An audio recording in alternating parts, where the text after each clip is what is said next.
Welcome, everyone, to our virtual book notes. I'm your host, Otis Moss the third, and we thank you for joining us this evening. We're looking forward to the conversation that we will have on today. And so we are grateful that you're joining us. We want to share with you that you can ask questions in the chat. We have an incredible group of producers who are behind the scenes of this StreamYard presentation, and they will make sure that we get your questions when we come to the Q&A. Feel free to ask questions throughout. But we're grateful that you're with us this evening for this conversation with author C. Lynn Williams. And I'm pretty sure you are going to be blessed by what she has to share. And I think that every family, not just parents, but every family will benefit from the wisdom that Sister Williams has to share with us. But as always, before we begin, let us begin with a word of prayer. Let's go to the Lord in prayer. Gracious and most merciful God, we thank you for this opportunity tonight for this virtual book discussion. We ask your blessing upon those who are watching and those who will witness this conversation at a later time in the future. We thank you for what you are doing in the life of C. Lynn Williams, and we ask, oh God, that you will continue to bless her work and her ministry. And we ask all of these things right now in the mighty and wonderful name of Jesus. And the people of God who love God may say, amen. Well, tonight we welcome our guest, our author, also our parent guru, none other than C. Lynn Williams. She has authored a tremendous book of fathers and sons raising boys through dinosaurs, testosterone, and girls. This is a handbook and also a memoir. One of the things that Sister Williams states very clearly, I do not write anything that I have not been through myself. So we welcome right now to our virtual book notes, none other than Sister C. Lynn Williams. Hi, Pastor Moss. Sister Williams, how are you this evening? I'm doing great. How are you? I am great. Thank you for joining us this evening with our entire virtual village as we have conversation tonight about your book, Raising Boys, Fathers and Sons, and navigating all of the challenges of raising children. Why don't you I want to start this way. Why this book? Tell us the story of why this book. So that's a great question. This book was a long time coming, and it's a tribute to my dad and my brother. Both of them rest in peace. And they did not have a good peace. You know, they had a contentious relationship. They loved each other, but sitting on the sidelines, it was tough to watch. And there was never a lot of words, back and forth between the two of them. It was just the feelings that I saw and later decided to put into words to the best of my ability. So what were some of the feelings that you witnessed between them that you wanted to make sure that you placed in the publication? One of the things that I thought was interesting was there was never, at least in my viewing, a conversation about, here's what I'd like to see you do as a boy growing into a man. Now, I didn't have to be a part of that conversation, but honestly, I didn't see it exist. And it would have been the other side of the conversation that my mom would have with my sister and I. So, maybe simple conversations like, this is what you do, basic things. This is what you do if you want to go out with a young lady, or here's what you do, as you're matriculating. Take a shower every day, clean your room, clean under the bed. I mean, things like that. Dad didn't say much to my brother, and Mm, it was just expected. You are my son. You should know what to do. And I just mm, thought that was the oddest thing. mm. So for every author, there's usually something when you are writing that is very personal to you, or it's maybe your favorite portion in a book. What was that portion in this book that is deeply personal to you, or something that you just have an affinity toward for this piece? And for those who are listening, Sister Williams has written several books, so this is not her first rodeo. But if you could share that with us, and why is that? Why was that personal, and you have an affinity for that particular section or statement, or how it was structured? One of the things that I also am an educator now, and I taught high school boys for a while, early in my life, and some of the things that I think young men, we see them. So generally, I'll move away from my dad and brother for a minute. What we typically see is newscasts, and usually it's a person of color, a young man, and you see the bad side, you know, something that he has done or not done. And so that's usually, right on the screen. And I know for a fact that that's not the whole story. But how do you help a young man who is expected to know everything from the age of 3 or 4? So Mm-hmm. you're now 4 years old, and maybe I don't give you a lot of training in the household, but when we get out in the street, you are expected to, walk alongside me, not yell, not act out, all of the things. And that there needs to be a, a general rites of passage in the house. Mm, Here's what we expect out of you. And it shouldn't just be, the mom telling, it should be the mom and dad. So, um, so I just wanted to explore that for a little bit. I had to think about it because I said, well, maybe you're not being fair. Maybe you didn't hear all the conversations. But as I thought back on our life together, um, my brother was unhappy, and he was, mm, when he needed, when my mom and dad divorced, he wanted attention, and so to get attention, he would act out. And of yes. course, he got the attention that he needed.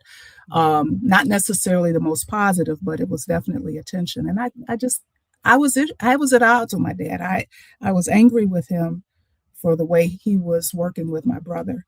And Mm, when I became an adult, I said that, but that was much later, and a lot of trauma had occurred during that time. Um, so, I started thinking about what other young men. So, in my family, there are a lot of young men, but also the young men that I taught, the young men that I encountered in my block, on the street, some of my parents who have sons. And I just started watching and asking questions. And, what kind of things does your dad do with you? Well, some dads mm, play baseball or they play basketball. Some dads don't. And so, mm, do you understand what's expected out of you as a young man? Well, what are you mm, talking about? And so there's a lot of silence. There are a lot of looks, but mostly their expectations that are not necessarily laid out in a way that I think would be a nice roadmap for a young man growing up. mm. So, if you were to tell us the person who is the intended audience for this publication, who would they be? Share with us as much detail as you can, like who this Okay. person would be that is reading your book, and you're talking to them right now and saying that, who would that individual be? So for all dads, whether your son is a young son or not, brand new son, not so brand new son, 20 something, 30 something, 40 something, what kind of conversations are you having? Have you had with them?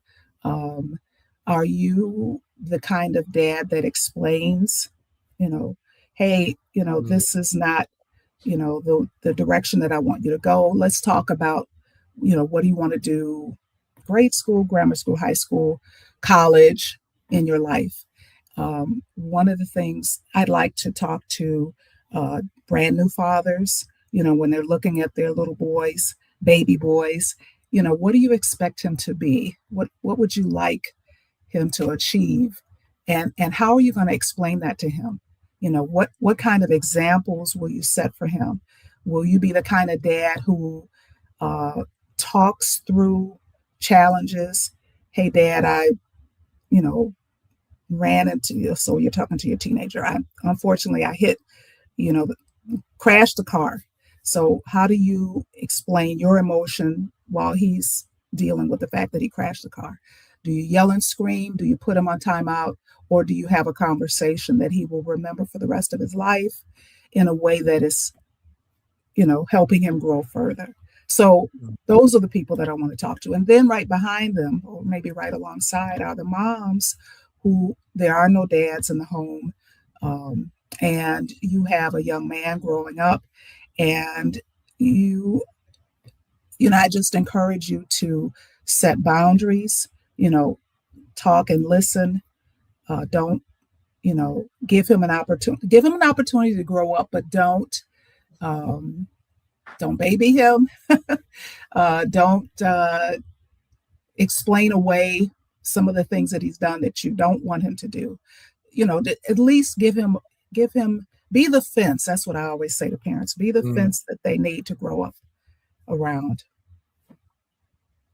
That's good. Yeah. Now it should be known for those who are part of our audience today that C. Lynn Williams not only has written this book, but she's written several others. We want to encourage you to take a look at her website, clynnwilliams.com, correct? Yeah.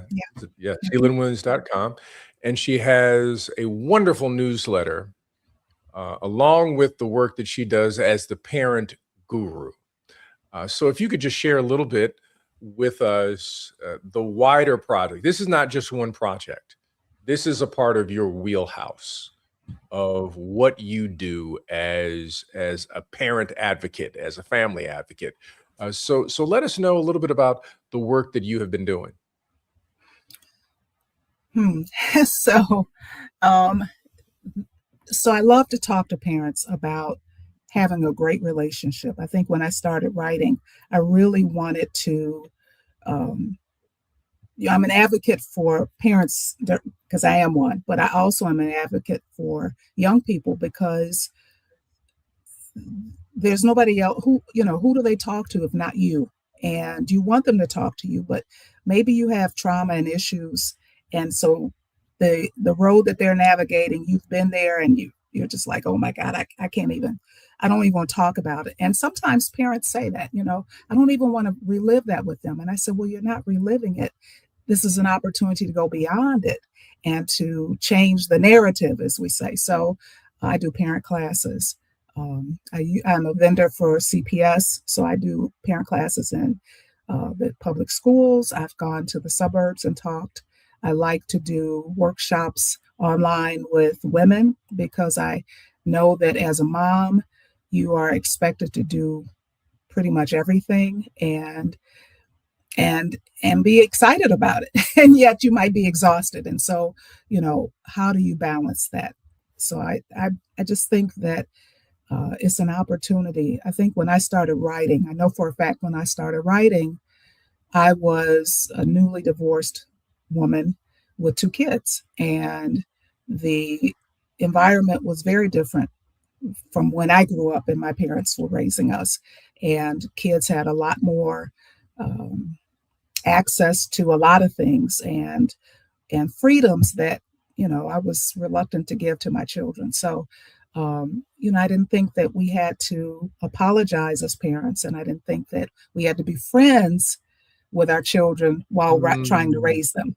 And so I that's started important. Yes. I started talking about it, and I didn't even know. I was like, who are you? What are you talking about? But that started the whole discussion for me about parenting. Mm. Oh, that's good. Not being a friend to to your child, but being a parent and an advocate for your child. What are Give us two of the principles that you share in your work and across the spectrum, along with two principles that, and I have a follow up question around this, uh, but what are the two principles? Um, I, well, okay. So one of the things that I had to do was I really wanted my children to accept me, and not uh, hate me for divorcing their father. But I Mm, prayed every night, and I believe in prayer, and I had no idea what I was doing at that point, except I knew that my responsibility was to have a space for them and to be able to hear what they said, have a great relationship with their father, and make all of that work. And it was a lot. And I think that parents, so one of my founding things is prayer, and the other one is to do what you think you should do. Don't what's the word? Not vacillate, but if you think you should do it, if you think you should mm. show up at a place to see your kid, do it. Don't second guess yourself. Those are my two main things. Oh, that's good. Prayer and making sure that you do what is necessary for your child. I think With those, another. yes. Oh, I'm Mhm. sorry. I was going to Oh, say go one more ahead. thing, and follow through with what you say you're going to do. So Mm. always, to the best of your ability, and if not, be able to explain why you're not following through or why you've changed your mind. So let me ask this, and it goes to some of the pieces that you share in your publications. What is would you, from your experience and from what you have written and what you also teach, what would you say is one of the major fears or stumbling blocks, especially for boys, sons, as they are growing and developing? Hmm. I think one of the biggest fears is I'm going to disappoint my dad, Mm, and I don't want to disappoint my dad. So what do I need to do to okay, I'll just leave it at that. I don't want to disappoint my dad is one thing for boys. And I think the other thing is I need more. I need more, and you can fill in the blank. I need more uh, of you, parent. I need more um, examples of what's right. How I can uh, make my dad proud of me. So how do I do that? And and I need to be able to make mistakes without feeling like an idiot, mm. without my Good, yes. parent making me feel like I'm an idiot. That's how I want to say it. The freedom to fail becomes very important for boys, and that's why it's important to have a village around a young man, a variety of people that can support and can lift up. I want to take a little commercial right now and encourage everyone to pick up Fathers and Sons, Raising Boys Through Dinosaurs, Testosterone, and Girls. You can get a copy at Afroware Books. Also, our author, C. Lynn Williams, will also be with us live and in person at Trinity United Church of Christ, signing her book on that's May 31st. I think you will be signing your book. So we invite you to come on out, partner with Afroware, and purchase this book. Purchase the book from Afroware, purchase it directly from C. Lynn Williams. Purchase it from a Black-owned bookstore. If you find an independent bookstore, they do not carry it. Ask them to carry it. It's very important that you do that. I know that we like the large chains. Well, they at the large change, they got a lot of change in their pocket.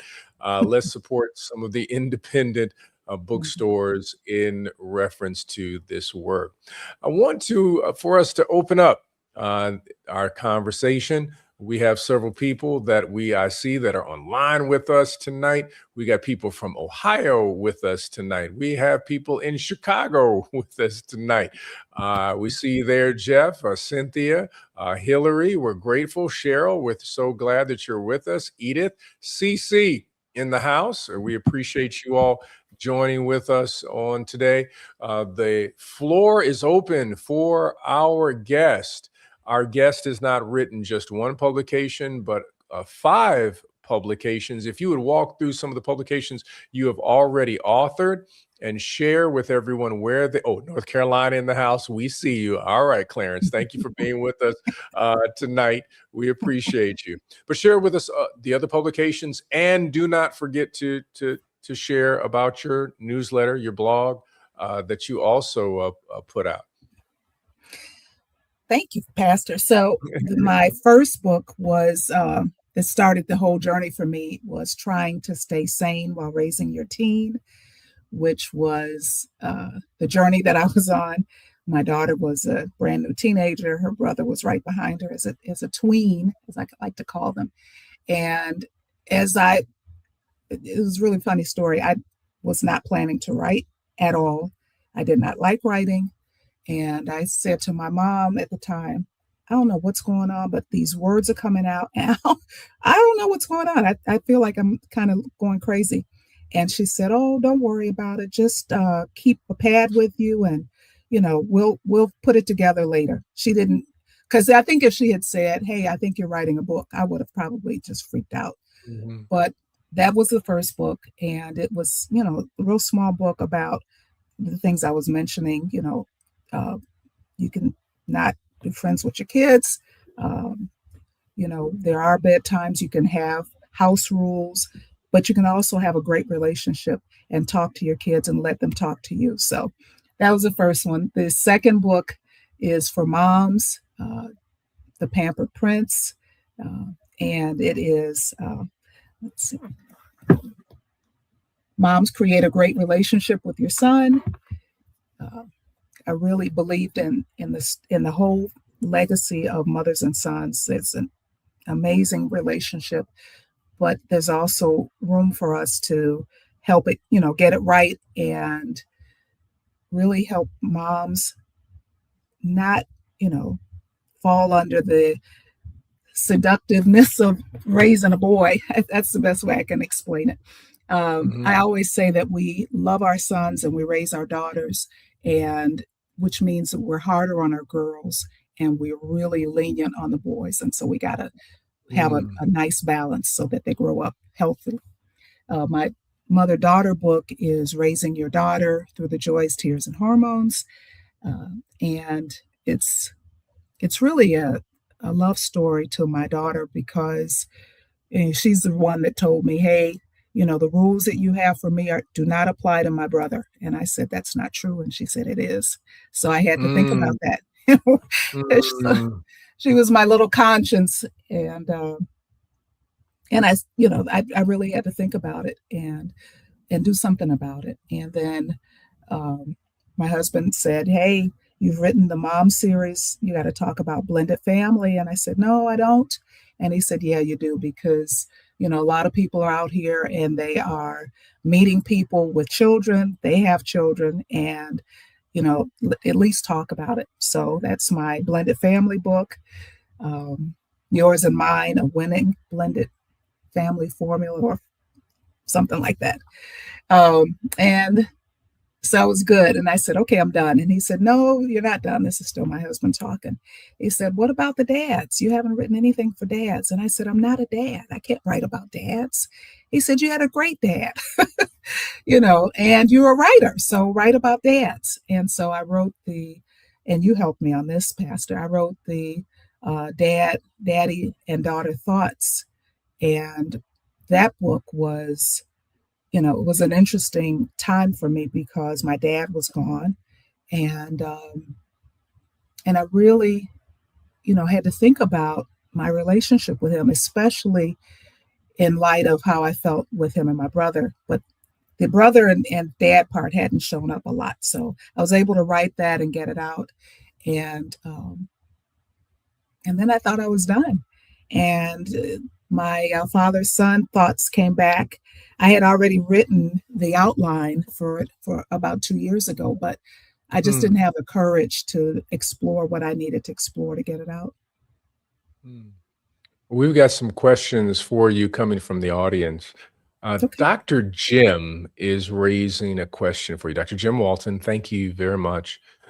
What is the absolute? What have you found the most challenging obstacle? And what would you recommend as the initial remedies to overcome uh, these obstacles or those obstacles that our families, especially sons and fathers, deal with? I don't know if this is the most challenging, but I think one of the top obstacles is when a dad says, man up, you know, Hmm. uh, you're not, whatever words he adds to that, you're not a, crybaby, a sissy, all of the things that men can say to help what they think is helping their son be stronger. And I don't think that's necessary.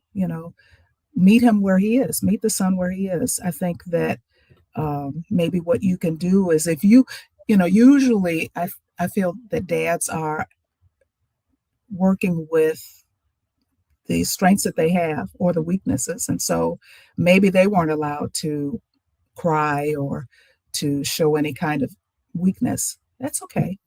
Grow as your son is growing and have conversations. Why, help me understand why what's going on that you're crying. How can I help? And I Mm. think that, a little more, um, mm, just a little more compassion goes a long way in opening up the conversation. We have a question from Melanie that says, what is the absolute message to deliver to our boys, in your opinion? What messages can't they miss? That they are amazing people, that there is nothing that anybody should be able to say to them that tears them down, that makes them feel less than they are. They are, you are wonderfully and beautifully made. I mean, when I think one of the things that I like, whether they're my son, my student, just boys that I meet, is to find something about them that can uplift. Because I think that everybody's going through something, but a lot of times you don't know what the boy is going through because he's so quiet. He's so, afraid of letting those feelings out. So I That's start a with something that wonderful. will make them feel great. Yeah. Yes, yes. Now, Hillary states that we as Black women want our daughters to be like us. So, yes, yes, we are harder on our daughters than our sons. And you alluded to that in terms of the rules between your daughter and your son. It's funny, Hillary. The thing that's so interesting to me, since I've written that book, I've had a lot of time to think about it, and of course, my daughter has grown up and is a beautiful mother of her own, phenomenal woman. But I think that we feel like we have the woman card, so we already know. We feel like we know everything that the daughter is going through or will go through, and that's not necessarily true. And so I think giving just a little grace, asking, you know, uh, how can I help you? I mean, not so much how can I help you grow up, but more of when girls, in my opinion, are very verbal. They talk a lot. They talk at you, back at you. They have Yes, strong they do. opinions. And that's okay. I'm sure that I was my mom's first, and I'm very opinionated. And the boys are a little easier early on. So I think what happens is the girls are like, here we are, we're right here, deal with us early on as little girls, as babies. And the boys are not like that until they're teenagers. And so you get sucked into a false sense of, oh, you were never, your brother was never like that. Yeah, but here he is now. And he's a force to be reckoned with. So I think with the daughters, what we what if we allow ourselves to pour into her in an amazing, wonderful, you know, calm, understanding way, she's also a vessel. And she's going, if she, whether she has kids or not, she's going to influence an entire generation of people. And so, what do you want her to look like to those people? So that's my thoughts on the daughters. What's really important, and you lift up in your work, is giving boys space, giving boys space to grow, giving boys space to be vulnerable, is critical for their growth and development.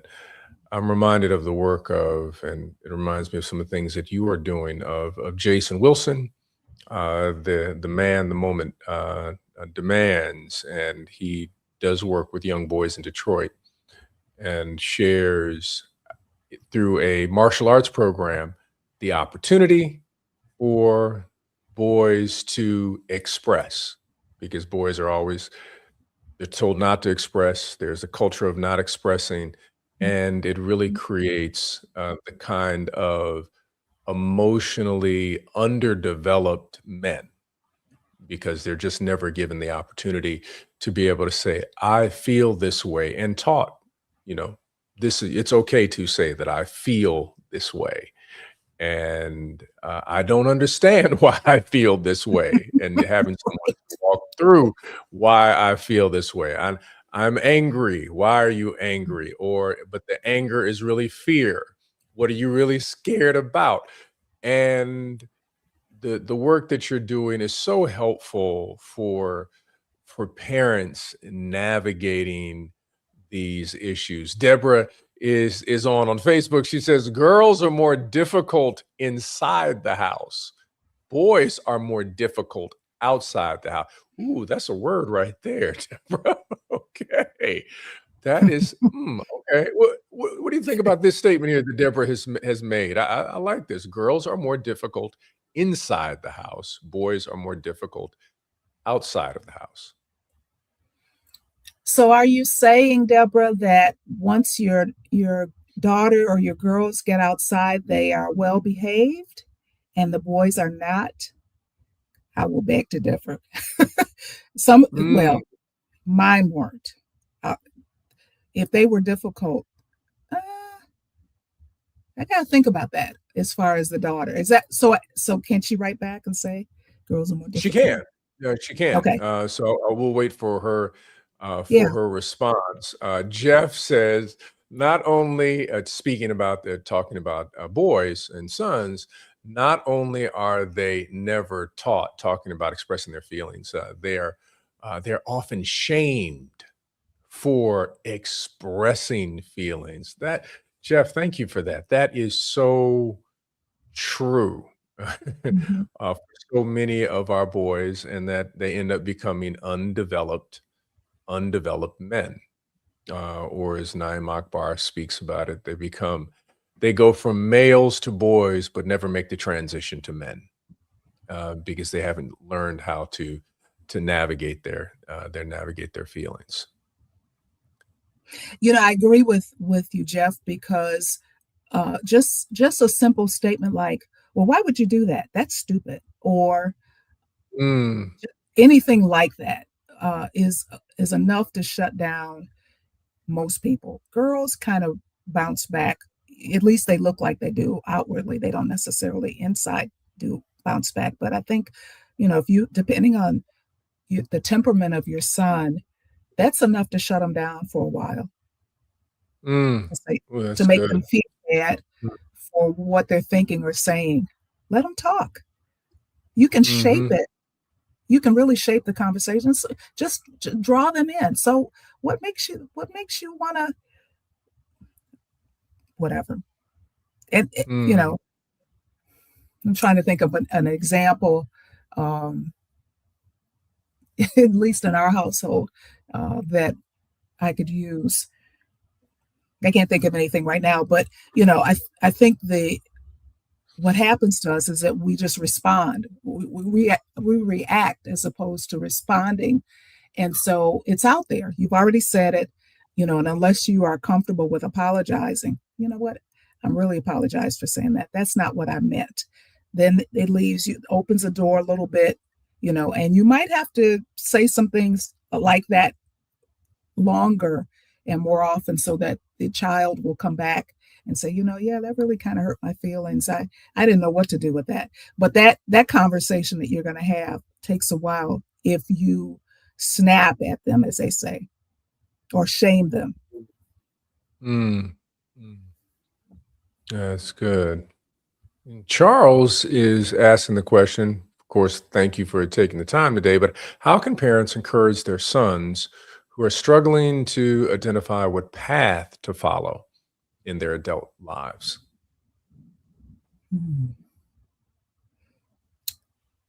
So are these teenagers that are going into their 20s, or are these um, tween age, middle school age sons? That's what Charles, I. you want to? Yeah, I don't see if there's an immediate answer in reference to that. Let's make the assumption that they're young adults, and how would that Yeah. be? So, gosh, I mean, one of the things that as a parent, if you can at least, even if you're panicking that he's now 25 and he hasn't seemed to find his way to something that you think is a little more stable, some of the some of the geniuses that we have out here didn't find their way for a while, and so they may have had to try a couple of different careers, or at least head in one direction. I don't like that. Try something else. You know, I feel that that's happening with my son, and I won't tell you how old he is, but um, I say, it's you have time. I think you have time until you no longer have any time to decide to try something. If it doesn't work, I think the best thing that a parent can do is to support them. Now, maybe you've decided you're not going to support them financially anymore. Maybe they have to move out, or, you give them a timeline, deadline. Uh, I'm supporting you. We said, either work or go to school, both. But what they don't, if they're trying to decide between something that they think you want them to do versus something that they want to do, always encourage them to follow their own hearts. Hmm. Well, that is perfect because Charles responded and said he was speaking of young adults. So that's Okay. great. And there's a question that a little bit more on the Bible study aspect. I kind of will chime in a little bit on this one in reference to handling the interpretation of roles and behaviors that are used or misunderstood in the Bible. In the Bible, and I believe Dr. Orgain is speaking of the manner in which people deploy the framing of what a man is to do and a woman is to do. And I think your key term is interpretation or misunderstood. I think it's important for any person to gain some biblical understanding, not from how should I be? Well, I need to be nice. Not from the white evangelical framework of biblical understanding, but a framework that begins to understand principles versus roles. The principle of compassion, the principle of love, the principle of care, the principle of truthfulness are Mhm. principles that should guide human beings, period, versus getting into first the doctrinal roles piece that different traditions frame in reference to that. So I just want to chime in on. I see Doc out there raising the question. Brilliant sister. But great question to ask. And so we're coming down into our 40th minute here in our conversation, and I do not want us to miss some of the things that you are offering. And if you could share some of the different things that you offer as a consultant, as the parent guru, what are the aspects that your company, your consulting firm offers for organizations and for parents? Sure. So one of the things that, depending on which organization or what you'd like to do for your parents, I offer a number of different workshops. Usually, the most sought after shops are the ones about communication, Mm, the ones about what do I call them? So communication is dealing with grief. A lot of times I have communities that really want, there have been a series of deaths, whether it's a parent or grandparent in the school, and so they want how do you help children understand those? How do parents understand them? So I talk about that as well. I also have a workshop coming up in June for mothers who are doing everything, and so I call that my Finding Superwoman Parenting Workshop. So that'll be online and it will be oh, available. good. You can look at my website for that or my link tree. I'm kind of new to some of those, but I have a link in my uh, Instagram page, TikTok page on how to register for that.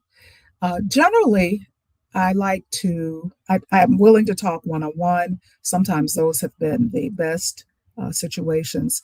I'll have people reach out, usually daughters who are having challenges with so these are adult daughters who are having challenges with their moms, and it has interfered with how they're raising their own children. So usually that's a one on one relationship, and it's wonderful. Each client has been different. I offer the moms to come on and talk with us. Usually the moms don't want to, but it's really interesting to do that. In addition, I have a couple of things. I have a blog, usually a weekly blog, and I talk about all things parenting, not just raising your children, but also, maybe you are in the sandwich era where you're dealing with your parents who are elderly and uh, all of those kind of challenges, and your children are going off to college. So all things are fair game for the blog. The newsletter is really designed. I have one, but I segment it for different audiences. And so I talk about the how I can help you from an education standpoint, or what would be a conversation that you'd want to have with people that don't necessarily look like you, but are also parenting. Maybe they're in your own family. I mean, so that it depends on the conversation and the topic. But I usually try to talk about pretty much anything and everything parenting oriented. Well, we have one final question from Jeff that states, how are we to help young men deal with all the negative images of men in mainstream media? Hmm. That's an excellent question. One of the things that I think is that we need to uh, be our own press agents. If there's such a word as a press agent. So, you know, if you're on social media, there's nothing like sharing good news. I loved sharing good news. I share other people's good news, but and then show your sons, examples, not necessarily the things that they're seeing on the 5 or 10 o'clock news, but things that nobody wants to write about, like, Mm, starting a 501(c) and you're a 16-year-old or 13-year-old, starting a business, helping out the elderly, or whatever it is that your child has decided, especially your son. There are some ideas out here that are just imaginative and amazing. mm, And so encourage them and then talk about it to your family, to their friends, and make a big deal about it. I think that that can help stem the negative issues that are out here, newscasts and things like that. And encourage them to vote. If they're voting age, yes. everybody in the house has to vote. We're going to talk about it. Let's talk about the issues. I mean, like, there should not be the ignorance of not knowing. I didn't know where to go. I didn't know what to do. No, we talk about it Mhm, all the time. mhm, mhm. Well, Sister Williams, I want to thank you for taking time for writing this book, but writing all of the books that you have been writing, for the newsletters, your blogs, the workshops that you do. It's such a blessing and will be a blessing to more people in the future, and for the movie that you are working to put together, hopefully in the future. So we'll be praying on that. Um, and Dr. Orgain said also reduce the TV time uh, for young people. But thank you for taking time to be a part of our book notes. For those who are watching, we hope that you will be with us when we have our book signing for Sister C. Lynn Williams, that you will join us for that. That is with Afroware Books. That is a black owned by a black woman bookstore that we partner with, and we hope that you will join us and you will be able to bring some of your questions. I'm sure she'll sign the book, and also maybe you may have a question or two. Don't take too long in the line, but you can ask a quick question. Let us sign it, and then ask your question, a question that is not a dissertation question, and I'm pretty sure she will be delighted to sign. But Sister Williams, thank you for joining us for our virtual book notes this evening. Thanks for having me, Pastor Moss. Again, I'm your host, Otis Moss III. Thank you for being with us for our book notes. We want to share with you that we have an upcoming notes. We will be discussing the new W.E.B. Du Bois film that we're going to have a wonderful little screening, or I should say a little short preview. It's also on PBS right now. And one of the filmmakers who will be with us on Sunday, not this Sunday, but the last Sunday of the month. And we're looking forward to having this conversation about, without a doubt, one of the greatest intellectuals in American history, not Black intellectuals. No, not, I'm talking about one of the greatest intellectuals in American history, period, period, period. So thank you again for joining us for our book notes. May you have a wonderful evening, and whoever you're pulling for in reference to your basketball team, I hope things turn out all right. God bless.